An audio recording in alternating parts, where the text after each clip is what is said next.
Bonjour à tous, c'est Toubal à Toulouse pour bestkicker.com pour une nouvelle vidéo de la série King of the Micros. Donc la quatrième vidéo de la série est la suite de la vidéo précédente, c'est-à-dire qu'on est au cours de la même session. J'ai avancé un tout petit peu parce qu'il y a eu quelques minutes sans action, mais on est toujours dans la même session, donc majoritairement avec les mêmes joueurs et les mêmes dynamiques aux tables. Donc je sais pas si vous vous souvenez, dans la vidéo précédente, il n'y avait pas non plus une énorme dynamique. Donc on ne pourra pas considérer que l'historique est très important. Cette vidéo va être, je sais pas si elle va être plus pointue techniquement, mais en tout cas, je me souviens d'avoir fait un ou deux moves un peu tricky, donc que j'essaierai de détailler de manière plus importante, ce qui fait qu'on va peut-être voir un petit peu moins de mains, mais qu'on va pousser un petit peu plus les raisonnements, même si je l'avais déjà fait dans les vidéos précédentes. Donc on reprend tout de suite. Table 1, donc table 1, 2, 3 et 4. Dame 6 de cœur au bouton, je pense que c'est une relance standard. Une dame suitée, c'est une main complètement décente. Largement suffisante pour relancer.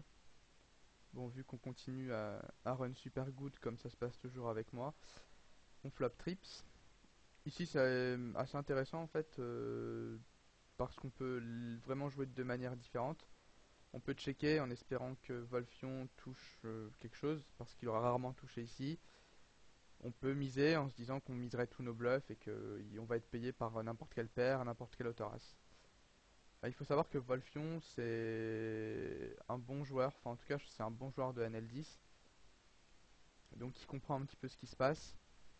Je pense qu'ici il comprend qu'on va miser énormément de mains, donc du coup il peut décider de nous payer. Vraiment lui, s'il a autorace il va pas lâcher, s'il a une paire il va pas lâcher, même auteur roi des fois il peut payer parce qu'il pense être devant.